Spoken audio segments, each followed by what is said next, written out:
자, 오늘은 스승의 날입니다. 올 달은 가정의 달입니다. 매주마다 가정의 메시지를 전달할 때 여러분이 잘 받으시고 말씀이 가정 속에서 성취되어져서 오늘 성정적인 가정을 만들고 또 천국 가정이 되어질 수 있는 여러분 되기를 주님의 이름으로 축원합니다. 지난주에는 삼위일체적 가정 이렇게 말씀드렸는데 잘 이해하셨나 모르겠네요. 자, 성부, 아버지, 성자, 예수님, 어머니. 자, 특징이 있죠. 아버지는 권위, 어머니는 예수님, 온유, 겸손, 섬김. 그리고 성령님은 열매, 역사, 활동. 그래서 아버지가 되고 어머니가 바르면은 성령의 열매인 자식들이 성령의 열매를 잘 맺는다. 이렇게 삼위일체적 가정이 되면 온전한 가정이 된다라고 말씀드렸어요. 오늘은요, 여러분이 반드시 알아야 될 우리 기독교인의 결혼관을 잘 아셔야 되겠습니다. 그래서 이것을 저는 그리스도인의 결혼관이라고 이렇게 말씀을 드립니다. 그래서 오늘 먼저 서론을 읽어보면 지금 이 시대는 가정의 이기 시대이다. 세상의 풍조에 따라 결혼관과 가정의 올바른 가치관이 변질되고 있다. 그래서 우리 그리스도인들 올바른 세상이 바뀌고 세월이 가도 변함없는 성경적 결혼관을 가지고 있어야 된다라고 말씀드립니다. 먼저 오늘 본문의 말씀을 먼저 분석을 좀 해보도록 하겠습니다. 오늘 시편 133편은 짧은 글이죠. 1절과 3절에서는 가장 정상적인 가정의 모습들을 표현하고 있고, 또 이것은 교회의 모습일 수도 있고요, 어떤 공동체의 특징이라고 할 수가 있습니다. 그래서 오늘 이렇게만 된다면은 아주 대박이고 아주 좋은 거죠. 자, 가정을 생각하고 이걸 말씀을 대입을 해봅시다. 먼저 몇 가지 특징을 봅시다. 1절, 보라 형제가 연합하여 동거함이 어찌 그리 선하고 아름다운고. 자, 아름답게 보시는 것, 하나님이 아름답게 보시는 것이 있답니다. 그게 바로 형제가 연합하여 동거함이래요. 여기서 형제라고 하는 것은, 형제는 우리 교회로 말하면 저와 우리 교육자들, 중직자들, 성도가 형제가 되겠죠. 자, 가정으로 말하면 남편, 아내, 자녀들, 할아버지, 할머니, 시아버지, 시어머니, 이런 가족이 되겠죠. 그 형제가 여기서 연합하여 동거함을 같이 사는 거, 같이 동거하는 거, 거하는 것이 어찌 그리 아름다운 거 하는 거죠. 그러니까 아름답지 않은 거는 그 형제들이 쪼개지고 갈라지고 이렇게 서로가 분리되고 따로 국밥처럼 이렇게 살아가는 모습은 아름답지 않다는 것입니다. 그래서 이거 연합이 가정의 행복한 가정의 특징은 연합이다. 자, 여러분 연합하고 있는가요? 자, 부부와 부부 사이 하나가 되고 있는가요? 자, 부모와 자녀까지 하나가 되고 있는가요? 자, 연합. 자, 교회가 하나가 되고 있는가요? 자, 분리되고 있는가요? 자, 따로따로 이렇게 국밥인가요? 따로 국밥인가요? 자, 서로 이질적인가요? 자, 이게 이제 잘 봐야 돼요. 교회든 가정이든 단체가 연합하고 동거하여서 함께 할 때 아름다운 모습이다. 이것이 가정의 본질이다. 자, 오늘 여러분의 가정이 연합되어지고 동거하는 가정이 되기를 축원합니다. 일치, 원리스, 하나가 돼야 하는 거지. 자, 두 번째 보겠습니다. 2절에 또 다른 특징이 있어요. 머리에 있는 보배로운 기름이 수염 곧 아론의 수염이 흘러서 그의 옷깃깔이 내린 것 같고, 여기서 머리가 나왔습니다. 자, 가정은 머리가 있어야 돼요. 자, 교회도 머리가 있어야 됩니다. 자, 그래야 지도가 이루어지고 질서가 잡히는 거죠. 자, 다 머리가 수십 개, 수백 개면은 배가 산으로 올라간다 하는 거지. 그래서 머리가 있어야 된다. 교회의 머리는 예수 그리스도, 또 가정의 머리도 예수 그리스도가 되겠죠. 그러나 예수님은, 하나님은 안 보이시니까 하나님이 그 예수님이시지만은 그 권위를 인정해 주는 사람이 있어요. 그는 담임 목사가 교회의 머리가 되는 거죠. 가정으로 말하면은 아버지 또는 아빠가 가정의 머리가 되는 거예요. 여기서 보면은 두 번째 보면 보배로운 기름이 수염 곧 아론의 수염이 흘러서, 보배로운 기름이 은혜, 성령의 충만함이 이제 교회에 흘러내려가야 되죠. 가정에도 은혜가 흘러나가야 돼. 기름은 은혜예요, 은혜. 은혜가 가정 안에 은혜의 기름이 쫙 흘러가요. 근데 여기 아론의 수염, 그래서 아론은 하나의 영적 지도자죠. 물론 이 아론이 대제사장인데 이분이 예수님일 수도 있어요. 근데 하여튼 머리 예수님, 대제사장, 지도자, 아버지, 목회자예요. 그러면 아론의 수염이 흐른다는 것은 수염은 뭐냐면 수염은 권위를 상징해요. 그래서 이슬람이라든가 유대인들은 수염을 머리에 이게 여기 턱에다 수염을 길러서 권위를 상징해. 권위.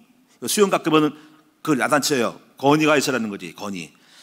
여기에 권위의 기름이 흘러요. 권위. 그러니까 모든 가정과 단체는 뭐가 있냐면은 바로 권위가 있어요. 권위. 뭐가 질서가 잡혀요. 권위가 없는 가정은 방자해져요. 그래서 가정도 교회도 보이지 않는 권위를 가지고 딱 이렇게 딱 하나의 룰을 가지고 질서 있게 순종하고 이탈하지 않고 함부로 하지 않는 이게 있습니다. 모든 국가도 권위가 있고 군대에도 우리가 권위가 있고 모든 단체도 권위가 있습니다. 이 권위가 무너지면 이제 부정부패가 일어나고 함부로 하면서 나라가 갈라지고 원방과 불평이 생기면서 이제 쪼개지고 이탈하고 흑암이 들어오는 거예요. 그래서 여기서 아론의 수염에 기름이 흘렀다는 것은 성령의 충만함을 인한 하나님의 임재로 인한 권위. 근데 그 권위의 기름 부음이 옷깃까지 내렸다요. 옷깃. 옷깃은 이제 아래로 내려가는 거예요. 이 옷깃은 어떤 그 아래층에 그 밑으로 내려가는 거지. 자녀들일 수 있어요. 아빠가 권위가 있고 아내가 흘러가고 자식이 옷깃까지 내려가서 온 모든 것이 머리 대신 예수 그리스도 안에 통치되어지는 복음으로 이렇게 영적으로 하나 되어지는 흘러감이 내려만 있는 거예요.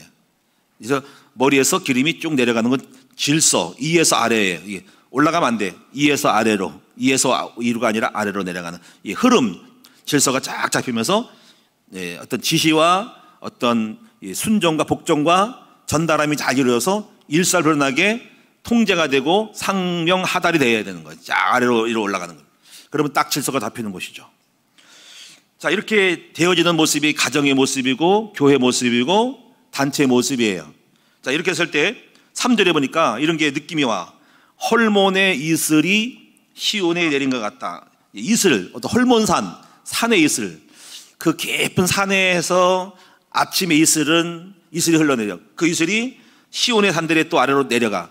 높은 산에서 아래로 이슬이 내려간 것처럼 은혜의 이슬은 생기야. 생명, 아침의 이슬은 생기. 여러분 아침에 이렇게 청초하고 맑은 이슬이 딱 맺힐 때 생기를 느끼죠. 아침에 산보를 하면 산 깊은 곳에서 아침에 공기와 함께 이슬이 딱 내릴 때 거기에 신선하고 생기가 흘러나가는 것처럼 그런 가정과 교회는 뭔가 산 기운, 생기가 쫙 흐르고 생명의 기운이 약동하는 걸 딱 느낄 수 있고 소생함이 있고 미래가 있고 소망이 있고 밝음이 있고 치유가 있는 것이죠. 자, 이런 가정이 헐몬의 이슬이 그 아래 시온의 산들에 내린 것 같다. 깊은 헐몬산에서 이슬이 내리는 것처럼 쫙 깔는 거죠. 은혜가 쫙 흘러내려갑니다. 그래서 이런 모습을 봤을 때 거기서 이렇게 됐을 때 이런 말씀 만들었을 때 여호와께서 복을 명하셨나니, 자 이렇게 복을 명하셨대. 복을 주신대. 이때 곧 영생이로다. 여기서 영생은 영원한 생명.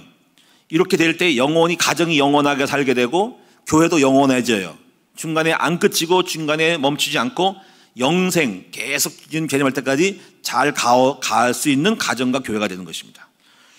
제가 볼 때 이 시편 133편은 가장 정상적인 특징들, 가정과 교회의 모습들을 잘 보여주고 있어요.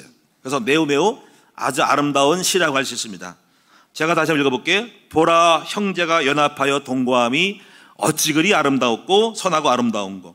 머리에 있는 보배로운 기름이 수염 곧 아론의 수염에 흘러서 그의 옷깃까지 내린 같고 헐몬의 이슬이 시온의 산들에 내린 같도다. 거기서 여호와께서 복을 명하셨나니 곧 영생이로다. 영생을 누릴지어다 하고 이렇게 복을 주시는 것이 여러분의 가정과 우리 큰나무교회와 온 이 대한민국과 전 세계의 지구촌 세계가 되기를 주의 이름으로 축원드립니다. 자, 이렇게 보시고요. 자, 그래서 첫 번째로 우리가 가정의 이기 시대를 만났습니다. 오늘 가정이 결혼관이 변질되어져 가지고 성경적 결혼관으로 가지 않고 자기 멋대로 결혼관을 가져가지고 지금 가정의 이기를 만났습니다. 자, 첫 번째, 많은 것이 있겠지만은 첫째, 이제 결혼을 해야 하는 것에서 이제 늦게 한다. 많이 늦어지죠. 늦어질수록 많은 문제가 옵니다. 일단은 빠를수록 좋은데 늦으면은요, 그만큼 인구 감소가 와요. 그리고 노산이 옵니다. 그때 노산 왔을 때 많이 연약함이 자녀들이 출산이 연약해지게 되겠죠. 그리고 늦게 할 정도가 아니라 늦게 하다 보면은 아예 그냥 굳어져 혼자 하는 것이 좋아. 그래서 혼자서 돈 많이 벌고 여성들도 혼자서 독립을 하고 이제 뭔가 프리랜서로 자기 스스로가 직장 다니고 할 수 있으면은 그때 뭐 결혼할 필요가 있나? 이렇게 생각할 수 있어요. 에이 뭐 나 혼자 발 먹고 잘 사는데 그냥 귀찮아 하고 그렇게 다는 아니지만 그렇게 갈 확률이 있고요. 그래서 아예 안 결혼 안 하고 혼자서 그냥 줄기차게 혼자서 즐기면서 여행 가고 돈 벌고 살고 하는 것이 많습니다. 해서 또 할 생각이 없는 사람도 많이 있습니다. 결혼 안 해 아예 독신주의자가 많다. 거기다가 또 어떤 풍조가 있냐면은 요즘 보니까는 최근에 일어나는 제가 뉴스를 보니까는 결혼을 하긴 해도 연습해보고 한다. 그래서 1년 동거해보고 2년 동거해본대 실제로. 그래가지고 마음에 안 들면 궁합이 안 맞으면 안녕 하고 빠이빠이 한대요. 어떻게 그럴 수 있을까요? 아니 뭐 어떻게 된 거예요? 같이 살다 보면 어떻게 뭐 잠도 잘 거 아니야? 그러면 어떻게 된 거야 이게? 뭐야 이게? 희한한 일이 다 있어, 그렇죠? 그 연습이 결혼이 연습이 말이 되는가요, 그렇죠? 우리 시대하고는 안 맞는 시대가 풍조가 가지고 그래가지고 결혼 신고를 안 한다. 왜 해버리면 큰일 나니까. 그래가지고 안 하고 나중에 마음에 들면 한대. 야, 이거 그러니까 확신이 없이 그냥 하는 거야. 그리고 싫으면 그만두는 거야. 그러면 조금 삐지고 터지고 싸우면 그냥 그만두는 거야. 그래서 이혼이 많아지는 겁니다. 그래서 거의 절반 가량이 막 결혼했다가 이혼하는 게 많다는 거죠. 이건 우리 얘기는 아니겠죠. 동성간의 연애를 통해 동성간의 결혼식을 한대요. 외국계는 많답니다. 근데 이것이 앞으로 성차별법, 차별금지법이 생겼죠. 이걸 막 발의하려고 그러죠. 이걸 올리려고 그럽니다. 차별금지법이 생기면 함부로 교회가 말을 못해요. 동성에 대한 걸 말을 못합니다. 이것이 남의 일이 아닐 수 있어요. 오늘날 여러분의 아들이 우리 찾아와서 어떤 결혼하겠다고 찾아오는데 보니까 대상이 아들이 누굴 데리고 왔어? 다른 아들을 데리고 왔어.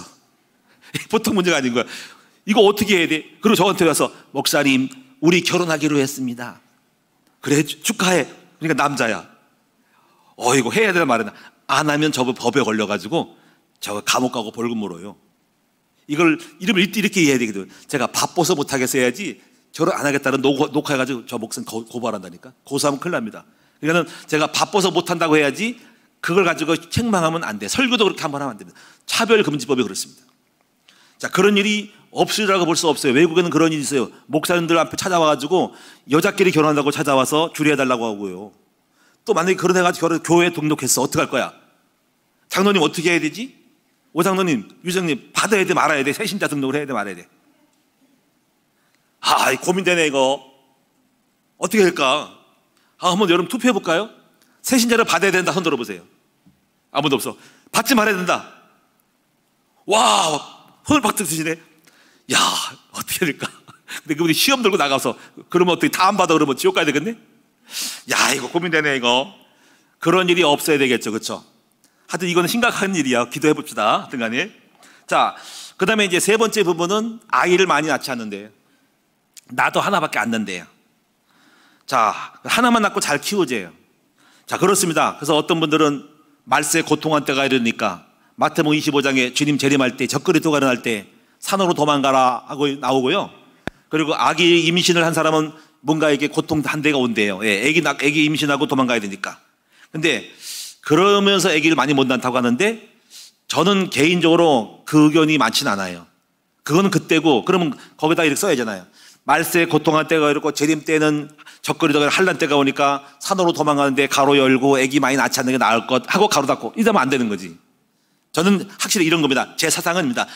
일단은 많이 낳는다. 이것이 제 사상입니다.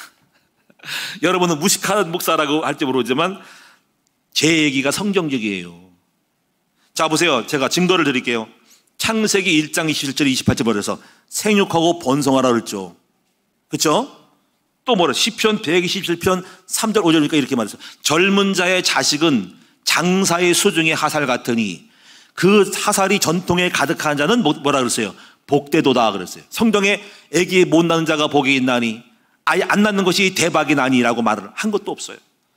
또 보세요. 시편 128편 3절에 보니까는 뭐라 하냐면요, 아까 제가 예배드리기 전에 말씀이에요. 여기 네 집 안방에 있는 네 아내는 결실한 포도나무 같대요. 여러분 시골에 계신 분 포도 농사 저 봤어요? 여러분 포도가요 그 알알이 주렁주렁 맺죠. 오늘 올해요 우리 교회 포도 대박 났어요. 제가 포도 농사법을 배웠다니까. 보니까요 순을 꺾어줘야 되나 보니까 캠벨 포도는 8가지 때 딱 머리 꼭대기를 잘라주면요 에너지가 안 가가지고 열매로 간대. 그 다음에 모루 포도는요 한 10개 이파리가 적어가지고 강압성이 적기 때문에 더 많이 써야 되기 때문에 10이나 12에서 순을 꺾어주래. 그럼 막는데, 그리고 뭐 육손도 이때 막 옆에 쳐주고, 그리고 사인머스커는 흩어가지고 3분의 1만 먹히래요. 알 속기를 해준대요. 그게 많이 난대. 근데 제가 보니까요 올해 농사 대풍 나겠어. 자식을 그렇게만 낳으면 우리 교회 주일학교 부흥되겠더라. 근데 여기 보니까 아내가 결실한 포도나무 같대. 제가 청가에서 이거 청정 말씀 아니지만 우리 아내는 결실한 대추나무 같다 해야 돼. 대추나무도 있잖아요. 얘가 이파리가요 요 올해 대박 나겠어. 이파리마다 꽃이 피면 다 이게 수정만 잘 되면요 열매가 나는 거야. 그리고 왜 성경에 이렇게 표현했냐, 많이 나라는 거야 이게. 할렐루야. 여러분들은 목사님을 미워할 거야. 아 나 지금 하나 낳고 말 건데 괜히 목사님이 설교해가지고 두세 나라고 또 남편이 또 꼬투리 잡겠네 그러겠네. 한번 따라 합시다. 일단은 남의 목사님 말이 아니라 성경에 많이 나라고 했으니까 뭐라 해야 돼요? 많이 나야 된다. 아멘. 목소리가 반밖에 안 나와. 젊은 사람들은 아유 무식한 목사님인데 생각하는. 그래요, 좋아요. 셋만 나죠. 저는 그래 확실히 세상에 둘 나면은 본전. 그럼 항상 마이너스야. 셋 나면 50% 이익 본 거야.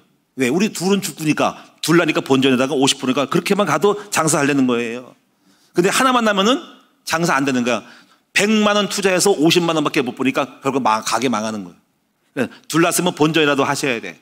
할렐루야. 아멘. 힘있게 아멘.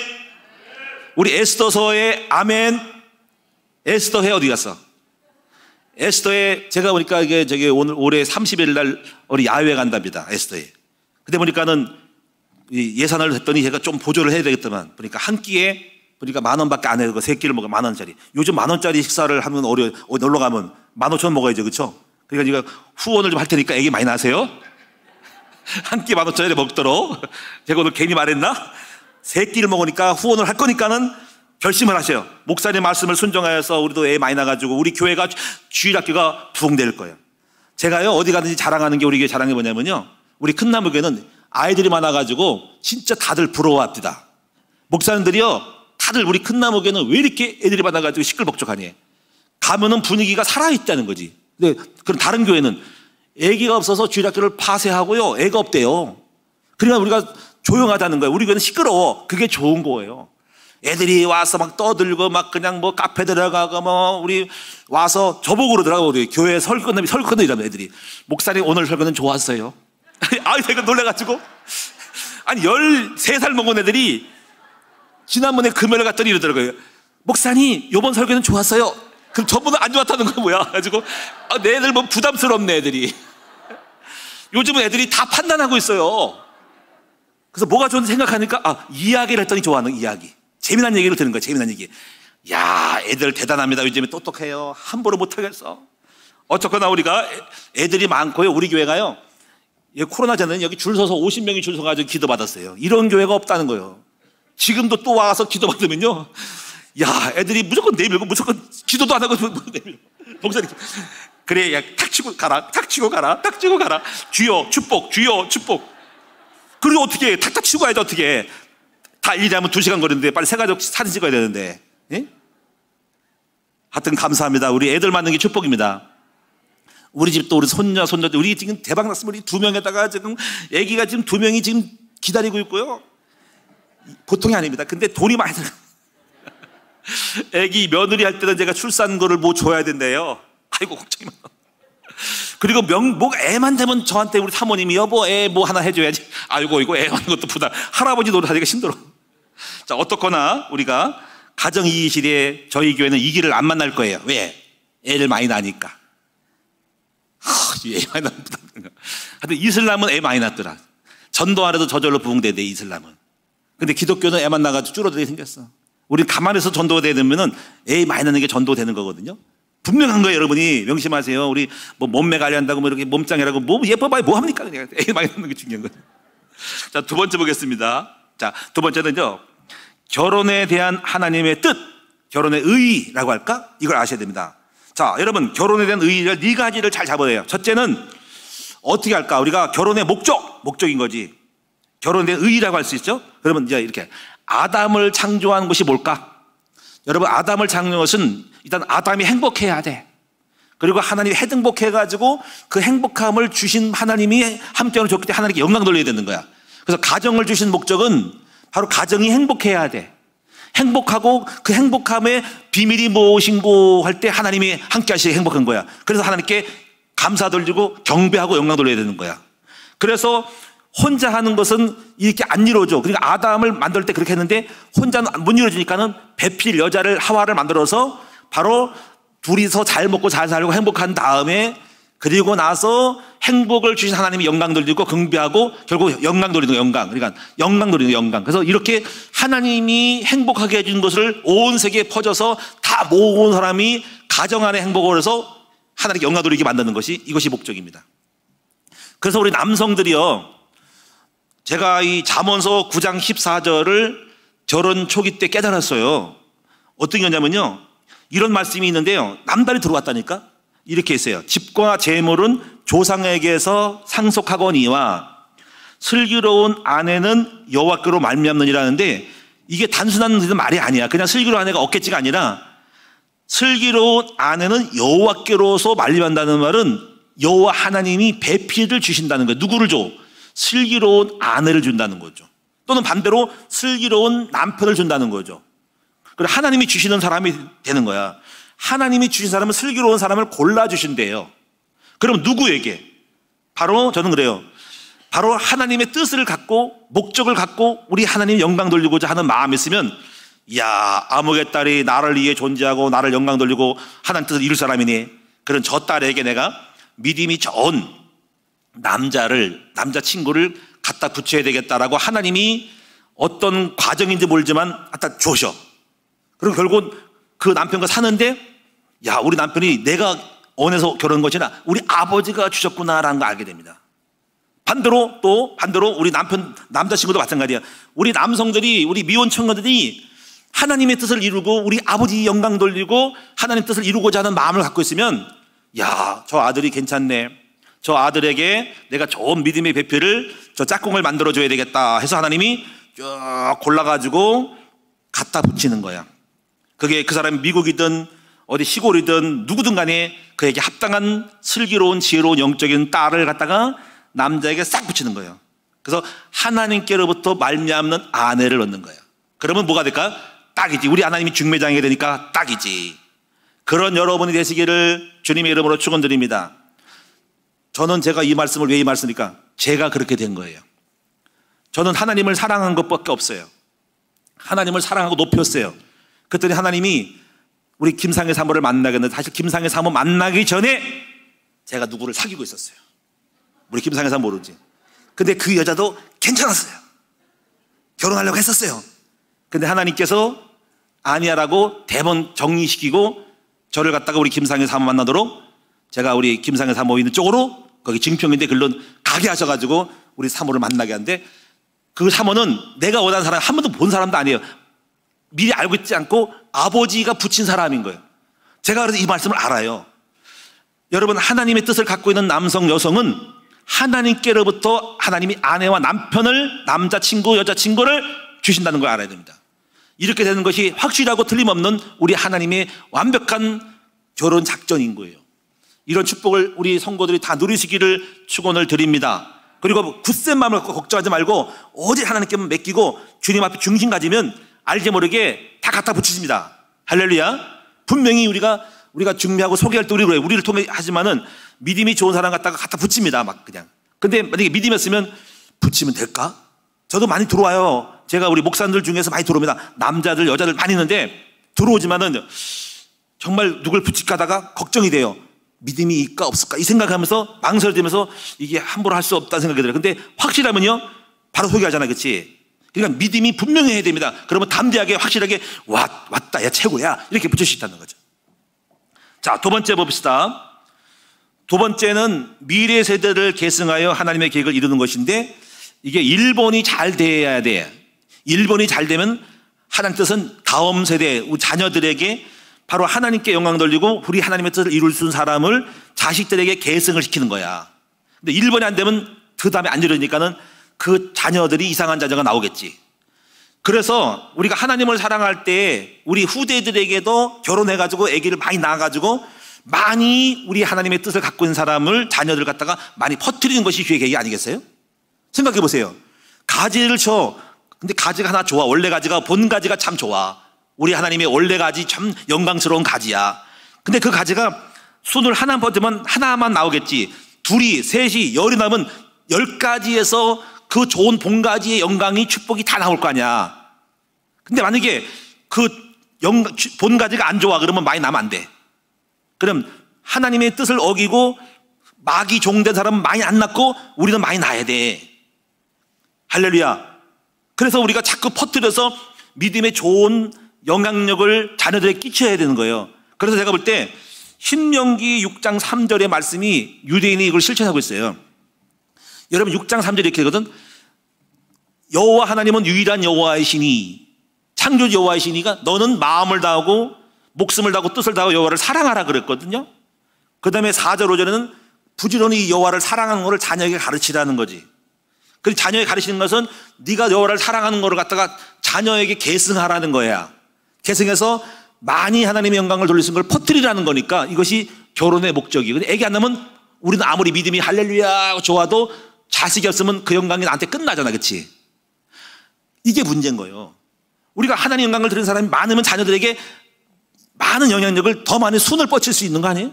그래서 그런 목적이 빠지면 많이 나아야 되는 거예요. 그래서 영광을 들러가지고 거기에 하나님 알고 신실한 목사도 만들고 선교사 만들고 우리 하나님을 사랑하는 산업가 만들고 하나님 사랑하는 의사 만들고 하나님 하는 교수 만들고 예능이 만들고 체육이 만들고 다양한 사람 만들어가지고 온 세계에 바로 복음의 하나님 영광 돌리시는 축복을 막 퍼뜨리는 것이 그게 하나님 뜻이라니까요.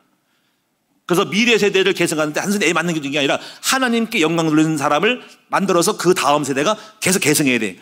그래서 유대인들은요 끊임없이 아이들을 가르치는 거예요. 여호와를 사랑하라 가르치는 거예요. 그래서 그 자식이 여호와를 사랑하는 자식을 만드는 거예요. 그럴 때 하나님이 복을 넘치게 해주신다는 거지. 그게 민수기 6장 3절 4절 5절 6절 7절. 그래서 네가 짓지 아니한 집을 얻게 하고 파지 않은 우물을 먹게 하고 심지 않은 과실을 먹게 하고 한다는 거예요. 이게 은혜로 계속 역사한다는 것이죠. 세 번째 부분은 우리가 결혼에 대한 세 번째 목적은 이것은 사랑하는 사람과 행복하게 사는 자체가 이것이 우리 가정의 분복이라는 거죠.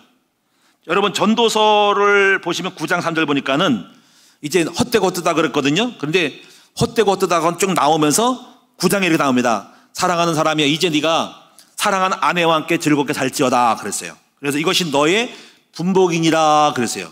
이 말 보면 느낌을 보면은 인간에게 주신 선물 중에 하나가 사랑하는 아내와 함께 자녀와 함께 이 땅에서 가정생활을 화목하게 이루면서 행복하게 알콩달콩 깨소금이 떨어지게 여러분이 살아가는 것이 축복이면 축복인 거예요.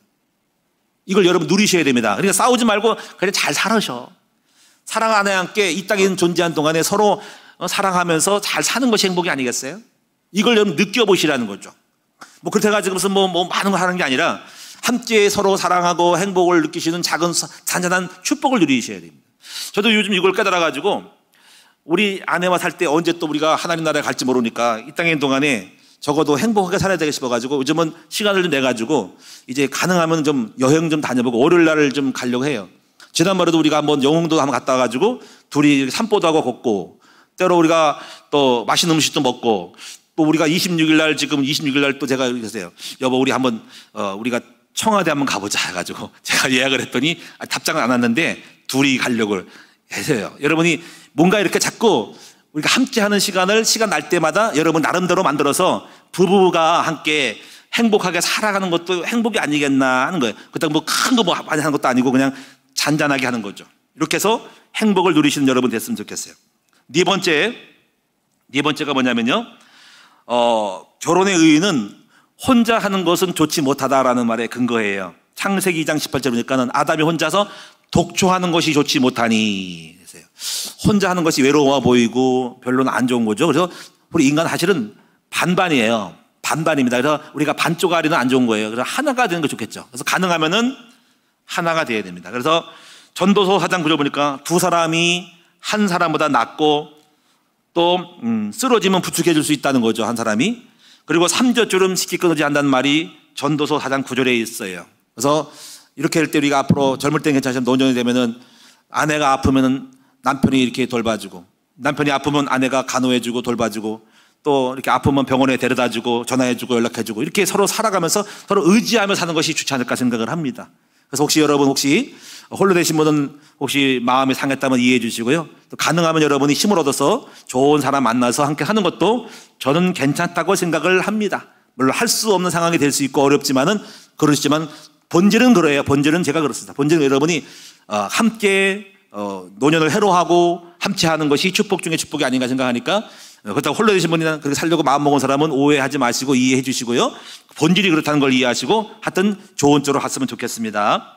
자, 세 번째, 그래서 결혼에 대한 분명한 목적이 정리해서 세 가지입니다. 고린도전서 10장 31절, 먹든지 마시든지 무엇을 하든지 하나님의 영광을 해라. 그러니까 첫째는 하나님을 위하여 결혼하는 거고, 두 번째 이웃을 위해서 하는 거고, 세 번째 자신을 위해서 하는 거라고 생각하시면 되겠습니다. 그 다음에 자, 기준, 결혼 대상자의 기준이 중요하죠. 자, 저도 처음에 이제 결혼할 때 기준을 정했어요. 저도 이제 첫째, 목사의 길을 갈 사람 1번, 제가 기도를 하면서 대상자를 놓고 기도할 때 기준이 있어요. 우리 한번 만나기 기준. 두 번째, 기도를 좀 뜨겁게 한 사람. 저는 장로교 목사이기 때문에 저런 말씀을 많이 이렇게 하거든요. 제가 보완하려면은 기도를 짱짱하게 하면 좋겠다 싶어서, 그때 당시에는 제가 그래요. 순복음 우리 성도들이 열심히 기도한다고 하니까 그때 당시에는 생각이, 기도를 좀 많이 하니까 기도 많이 한 사람이 되려면 순복음 사람도 괜찮겠다, 이렇게 기도하는 사람에 대한 걸 생각했어요. 그래서 우리 산보를 만났는데 그렇고요. 그럼 역시 기도를 많이 하더라고요. 그래서 말씀과 기도가 어우러지니까 좋고요. 그 다음에 세 번째 저는 기준이, 제가 너무 가정생활이 너무 이렇게 어둡게 살았어요. 그래가지고 좀 밝은 게 좋아요. 밝고 명랑하고 시식한 게 좋아요. 항상 웃고 즐겁게 하는 거 좋아요. 그래가지고 우리 김상희 사모 결혼할 때, 주님 밝은 여자, 명랑한 여자를 얻게 해달라고 했더니 우리 김상희 사모가 명랑해요. 조금 너무 명랑해서 약간 탈이 났는데 어쨌거나 굉장히 밝고 좋아요. 하여튼 근데 이상한 것은 결혼하고서 막 울더라고요. 그래서 기분 나빴어요. 저를 만나가지고 기분 나쁜지 괜히 쓸데없이 울어요. 그래가지고 결혼했어요. 한지 한 달 둘밖에 하는데 밤마다 울어요. 그래가지고 그다음 그게 기도인지 청승인지 내가 몰라가지고 개척교회 했는데 소화사동에 개척했거든요. 우는 것도 희한하게 울어요. 아버지, 내가 저놈하고 만났어, 결혼했어, 발자가 이상해, 이런지 알고. 해가지고 여보 울지 말어, 왜 나를 만나서 우냐. 그게 하나님께 기도하는 것인지 지금도 알 수는 없어요. 정말 나를 만나가지고 배고프고 못 살고 어려워서 힘들어서 우는 건지, 아니면 정말 하나님께 간절히 기도하는 건지는 알 수가 없지만 그때 당시에는 기분 나빴어요. 왜? 나보고 싱글싱글 웃어야지 왜 날마다 울어? 그런 적이 있었습니다. 근데 처음에는 그렇게 밝으라고 했는데 결혼해서 울으니까 제 책임인 것 같아요. 어쨌거나 지금은 다시 회복됐습니다. 자, 그래서 여러분이 이렇게 기준을 갖는데 불신자의 기준을 따라가면 안 될 것 같아. 저는 이렇게 생각하거든요. 이 불신자는요, 유물론적이고 진화론적이에요. 간단하게 말하면요, 자기 중심적으로 해가지고 싫으면 쳐버리고요, 좋으면 담는 거예요. 그리고 바꾸는 겁니다. 이게 기업도 그렇거든요. 기업도요, 남을 죽여서로 내가 잘 되면 되기 때문에 상대방 기업을 죽이고 내가 하는 것이 정글의 법칙이거든요. 이게 불신자들은 인간의 개인의 영혼의 가치는 없어요. 오직 나 하나 중심으로 가는 거예요. 그래가지고 이혼도 반복적으로 하는 건 왜냐면요, 자, 저 남자가 좋아, 돈 많고 멋지네. 근데 살다 보니까 안 멋져. 저 좋은 남자가 나타났어. 그러면요, 좋은 남자한테 딱 갈아타는 거예요. 이게 불신자의 사고방식이에요. 왜? 그것이 정의요, 그것이 정당하다는 거예요. 거꾸로 마찬가지. 우리 여자가 예쁜데 나중에 더 예쁜 여자 만나면, 야, 이 여자는 뭔가 추리해 보이고 더 좋으네, 그럼 바꾸자. 그리고 정당해. 이것이 원래 인간의 삶이야. 이게 바로 유물론적이고 진화론적인 사고를 갖기 때문에 불신자랑 결혼하면 위험에 빠지는 겁니다. 불신 남편하고 만나면요, 그 한 영혼의 그 불쌍히 같이 살았던, 오래 살았다고 그 아내가 만약에 사고 나가지고 몸이 아프고 병들고 장애가 되면은 아이고 볼 때 맨날 내가 후회를 하는 거야. 그 영혼의 가치는 모르고 겉껍데기 보는 거야. 그래서 불신자랑을 만나면 겉껍데기를 봐가지고 어느 날 내가 무능하면 팽개칠 수가 있다는 거예요. 이게 위험한 거예요. 그래서 여러분이 예수 믿는 사람 만나면 겉모습 안 보고 그 안에 있는 한 영혼의 소중함, 가치를 보는 거예요. 이게 굉장히 우리 딸도 있고 우리 아들 있지만은 분명히 다 위험한 거라니까. 언제 어느 때 변질될지 모르니까 불신자들은요. 그래서 믿음의 딸들, 아들을 만나야 되는 거예요. 그 사람들은요 우리 외모 안 보고 속 사람을 본단 말이에요. 여러분 세상이 그런 거예요. 이거 진화론이에요. 진화론. 약육강식은 약자 약육강식이에요. 법칙입니다. 그게 정의예요. 남을 죽여도 괜찮은 거예요. 그게 유물론적에 나타나는 그 공산주의입니다. 공산주의 잔인한 게 뭐냐면 우리가 살기 위해서 남을 공격해도 죽인다는 것이 사고가 와서 지금 전쟁 나는 거예요. 이 사고가 있습니다. 남은 상관없습니다. 하나님 영광 그 안에 가치는 없습니다. 오직 우리가 잘 살고 국가가 잘 살기 위해서, 개인 잘 살기 위해서 통치자는 국가적으로 그렇게 가는 거예요. 그래서 그런 짓밟는 일이 벌어지는 거예요. 이게 공산주의 유물론자의 모습인 거예요. 불신자가 그런 사고를 밑에 깔고 있다니까. 무서운 거예요. 그래서 배반 때린다고 어느 날. 그래서 저는요 여러분이 믿는 사람을 배필을 구해야 돼요. 겉모습 아니고 외모, 물리적인 신체가 아닌 외모를 보면 안 되는 거예요. 보지 말고 영을 봐야 돼요. 하나님 영적인 걸 보고 선택하는 사람. 두 번째, 그래서 신자의 기준은 하나님께서 원하는 거 있어. 첫째, 구원받았냐? 두 번째, 복음을 깨달았냐? 교회 다녀도 복음 깨달은 사람을 만나야 돼요. 세 번째, 예수님의 마음을 가진 자가 만나야 돼. 자, 여기서 중요한 거는 예수의 마음을 가지는데 따뜻한 마음 갖게 돼. 저는 성경에 보니까 두 사람이 생각나요. 한 사람은요 바로 리브가예요. 리브가. 자, 리브가 같은 여자를 만나야 돼. 자, 이 사건 여러분 아시죠? 결혼에 대한 얘기인데 아브라함의 종이 있잖아요. 그 아브라함의 종 담에서 엘리에셀 사람이 미션을 받았어. 우리 아들을 위해서 결혼을 대상자를 구해오라고 내 고향에 가라 그랬어요. 갔더니 이렇게 기도했습니다. 여자를 만나기 위해서 이렇게 선입견으로 먼저 했어요. 아버지, 제가 이제 주인 명령을 따라서 우리 아드님의, 우리 주인 아들의 배필을 구해야 되는데 주님 선하게 만나게 하시고 그 종족을 만나게 하시고 그 대신 또 착한 여자를 만나는데 혹시 제가 이렇게 말할 거예요. 하나님 아버지, 제가 물을 좀 달라고 하면은 그 여자가 혹시 만나게 되면 우물가 여자가 만나는데 저한테 이럴까요? 당신이 데리고 온 낙태도 물을 먹여주세요 라고 하면은 저는 그 말 안 할 거예요. 근데 그렇게 말하면은 그 여자는 착하고 동물을 사랑하는 여자는 마음이 착한 여자이기 때문에 그는 참 좋은 여자일 거예요 하고 이렇게 미리 기도해요. 그리고 그렇게 생각하고 기도해놓고 미리 선입견으로 기도하고 선정을 해놓고 그리고 갑니다. 그리고 여자를 만나는데 정말 여자가 있는 거야. 가지고 여자여 물 좀 주시오 했더니 여자가 예 알겠습니다. 근데 당신이 데리고 온 약대도 피곤하니까 물을 좀 먹이시죠. 제가 먹일게요. 이렇게 딱 말하는 거예요. 그 종이 이것 봐라, 내가 기도한 대로 됐네. 이게 성령이 인도가 보다 해가지고 잠잠히 봤대요. 보고 나서 그게 물이 엄청 많은 거야. 낙타 한 마리가 뭐 몇 마리를 먹는다는 거지. 10마리 정도 됐는데 그걸 갖고 온 거예요. 그걸 다 노동해서 길어왔는데 그거 보고 나중에 물어봤더니 세상에 아브라함의 고향의 친척의 딸인 거예요. 그래가지고 그 집에 들어가가지고 여차해가지고 여자를 데리고 온 거예요. 그러면 이 아브라함의 종의 선택 기준이 뭘까요? 한마디로 말하면 착한 여자, 동물을 사랑하고 인자가 있고 자비로운 여자를 얻은 거예요.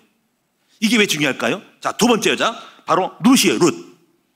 룻이 참 좋은 여자가 뭐냐면요, 자 여러분 남편도 죽고요, 시어머니도 이게 아들이 없어가지고 남편 죽고 다 죽어가지고 둘 다 이제 홀로 된 사람들인 거예요. 그래가지고 이제 알아서 가야 되는데 룻이란 여자의 마음이 너무 착한 거야. 우리 시어머니가 홀로 살면 얼마나 불쌍할까, 홀로 외롭겠는데 하고 절대로 혼자 갈 수가 없이 어머니를 따라서 가고 싶은 거야. 거기다가 어머니가 또 믿는 믿음이 있으니까 어머니 믿는 믿음도 잡고 어머니를 사랑해서 가고 해서 어머니를 사랑해서 간 그 착한 마음을 딱 한 거예요. 그래가지고 고향 베들레헴을 갔더니 거기서 또 가가지고 또 성실함으로 또 어머니를 공양해서 밭에 나가가지고 이삭을 죽이는 거예요. 그래서 밭에 갔더니 어느 부잣집 남자의 밭을 간 거야. 근데 그게 보아스거든요. 그 사람이 이렇게 룻을 만나고 거기서 나오미랑 온 사람인가? 거기서 그런가 했더니 야, 당신의 소문을 들었습니다. 당신이 고향을 떠나가지고 우리 그 나오미를 만나서 섬기고 시어머니 공양한 거를 내가 다 들었습니다 하고 좋게 여긴 거예요. 그래가지고 그렇게 돼가지고 나중에 시어머니가 그 얘기를 듣고 쪼인했는데, 그럼 그 남자가 이 룻에게 호감을 왜 가졌을까? 바로 이 남자들이 좋아하는 여자예요. 왜냐면 착한 여자였어요. 시어머니를 잘 공경하지, 착하고 따뜻하지, 그러면 딱인 거야. 그래가지고 얼른 노하고 재지 않고 바로 룻을 이렇게 결혼의 대상자로 다 챙긴 겁니다.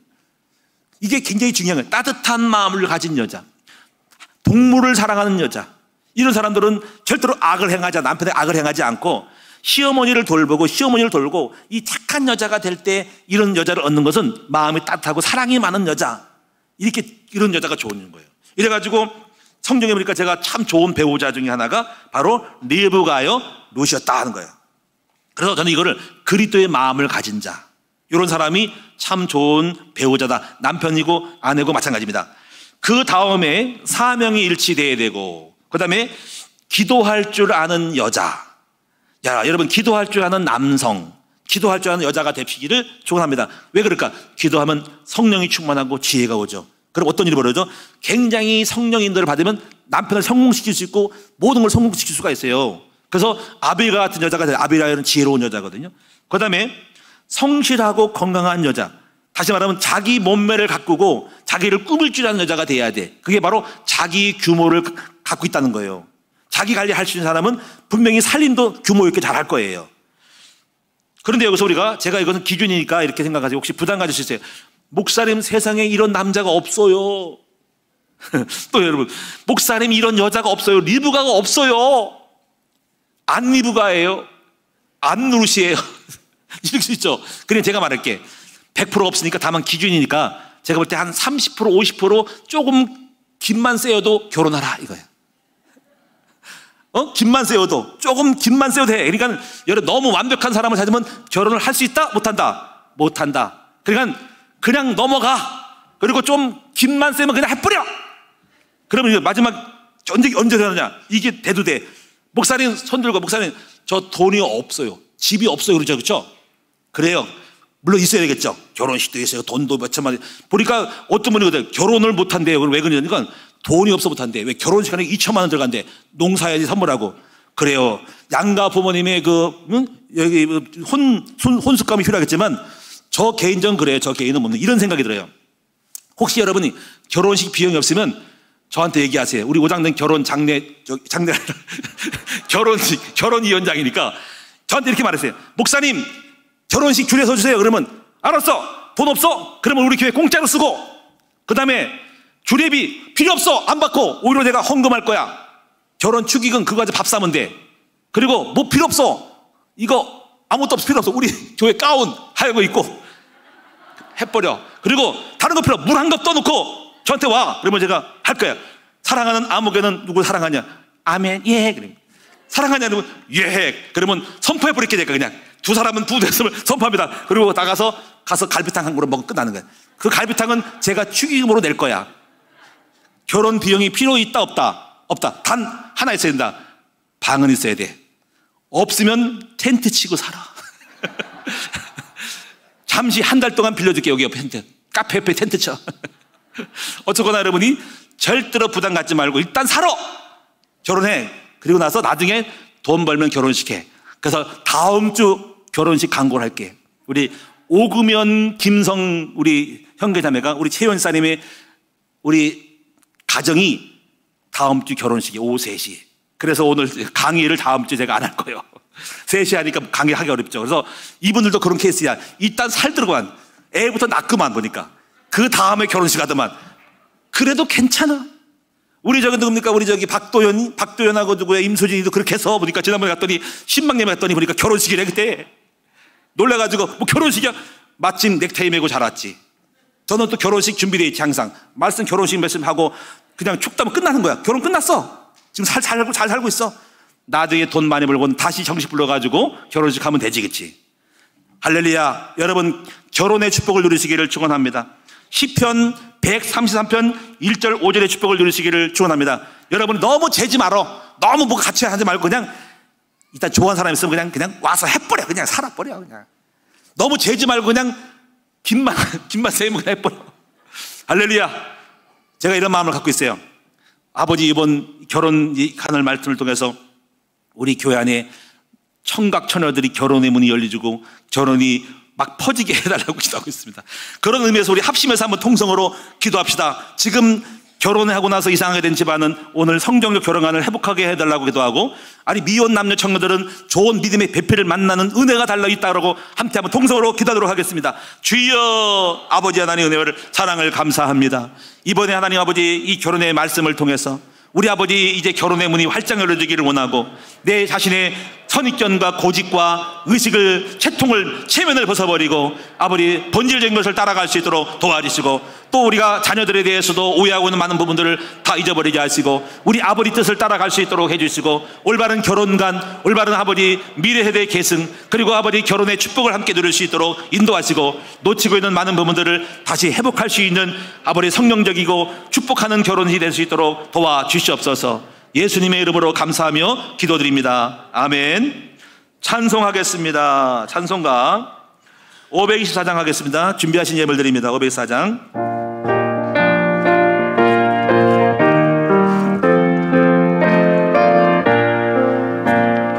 갈 길을 밝히시니 주 앞에 빨리 나갑시다. 우리를 찾는 그 주 예수 보도라 하시네. 아멘. 제약 벗은 우리 영혼은 기뻐 뛰며 주를 보겠네. 하늘에 계신 주 예수를 영원히 섬기리. 아멘. 우리를 오라 하시는 말 기쁘게 듣고 순종하세. 구주를 믿기 지체 말고 속속히 나가세. 할렐루야. 죄악 벗은 우리 영혼은 기뻐 뛰며 주를 보겠네. 하늘에 계신 주 예수를 영원히 섬기리. 주 오늘 여기, 주 오늘 여기 계시오니 다 와서 주의 말씀 듣세. 듣기도 하며 생각하니 참 진리시로다.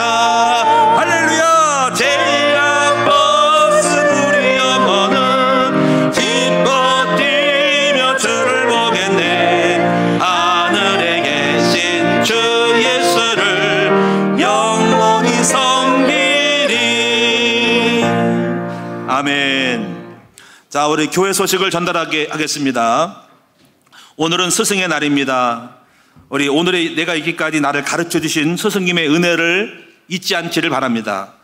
우리 스승의 날에 가면은 꼭 학교 선생님만 스승의 날이라고 선물 주는데, 주일학교 선생님이 진짜 스승이에요. 복음을 가르쳐 준 우리 주일학교 선생들이 스승님이기 때문에 우리 아이들에게, 여러분 부모님들은 자녀들에게 말해주세요. 너희들 있지, 교회 주일학교 선생님에게 초코파이라도 하나라도 사다 드리든지, 아니면 뭐 껌이라도 하든지 초콜릿을 하든지 해가지고 작은 선물이라도 표해줘서 스승님의 은혜를 잊지 않게 하는 것이 중요한 거예요. 할렐루야. 우리 목원들은, 우리 목자들인들이 스승님이에요. 말씀을 가르치다가 얼마나 말씀 가르칩니까?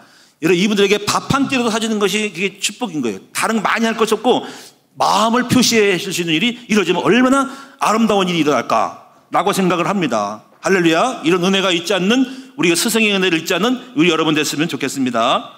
금주 식당 봉사 교구는 루마니아와 루마니아 1교구요. 수요일 헌신 예배는 이번에 임직 준비위원회로 헌신 예배 드립니다. 금주 가이오, 여러분 가이오 식주인도 좀 헌신 좀 많이 하셔야 될 것 같아.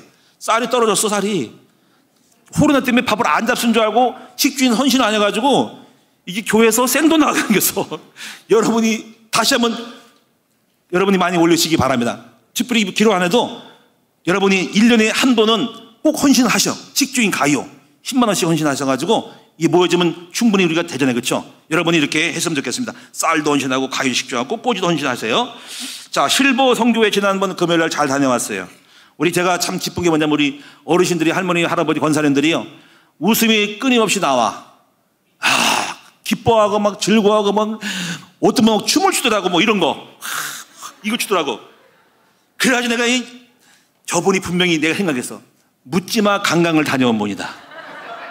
저는 안 가봤지만 묻지마 강강에서 그거 한 다음에 이거 한 다음에 그걸 보이더라고. 그래가지고 속으로 했어요. 얼마나 행복했으면 될까. 내가 우리 어르신들 기쁜 걸 보고 기뻐요. 감사합니다, 여러분. 그래서 후원하신 분들을 다 보고 기도를 했는데 후원하신 분이 많더라고. 너무 감사합니다. 떡도 나고 뭐 여러 가지 물질도 나고 같이 가주시고 같이 에스코트 해주신 분이 너무 감사합니다. 여러분, 우리 후원하신 모든 분들께, 우리 어르신들께 감사 한번 우리 박수하겠습니다. 감사합니다. 다음번에 또 그런 기회를 가지면 좋을 것 같아요. 제가 생각해서 1년에 한두 차례는 해야 되겠다 싶은 생각이 들고, 청와대도 한번 모시고 가는데 복잡할지 어찌 모르겠지만 하여튼 간에 좋은 데를 자꾸 데려가고 싶은 거예요. 제 마음이. 그 마음을 이해해 주셔가지고 우리 어르신들 한번 섬깁시다. 응? 날 좋을 때. 지금은 복잡해. 청와대가 치일 수 있어. 길 잃어버려. 길을 지금 가면 한참 버스 지나간 다음에 한가할 때 한번, 날씨 올 때 우리 어르신 모시고 한번 식사 한번 하고 한번 가자는 거죠. 할렐루야. 자, 금주 가정 예배 여기 올렸습니다. 강구할 게 별로 없어가지고 올렸어요. 오늘 32가정이 승리했습니다. 우리 박사하도록 하겠습니다. 자, 우리 또 강구할 거 없는가? 우리 저기 정호지, 마스크 써 잘 모르겠네. 키 큰 거 보니까 정호 같아. 우리 군대 지금 휴가 나왔나 보다. 우리 박사하겠습니다. 축하합니다. 예. 아까 우리 시의원 오셨다고 하는데 어디 가셨나? 시의원 우리 강구한다 그러는데 한번 인사 한번 했더니 어디 계신가요? 예? 강고지? 강고지 올라갔다고? 아, 여기 11시 대예배 후 국민의힘 장례철 시장 후보님이 오셨다는데 어디 계세요? 어디 손 한번 들어주세요. 아내분 오셨어? 신랑은 안 오시고? 신랑 어디 가셨어요? 선거하러 가셨구나. 후보. 예, 한번 인사하세요. 우리 부인께서 오셨네. 박수하겠습니다. 축하합니다. 예, 감사합니다. 많이 후원해 주시고 투표해 주세요. 앉으시기 바랍니다. 저는 무조건 오면 다 인사하는 거야. 그래서 일단 격려해 줘야 됩니다. 그렇죠? 자, 우리 다 같이 일어나겠습니다. 아이고, 새신자 잊어버렸네. 큰일 날 뻔했네. 예, 우리 시의원님께 은혜 받아가지고 내가 자, 소개하겠습니다. 우리 이강연 성도님, 우리 김민정 청년이 현도했네요.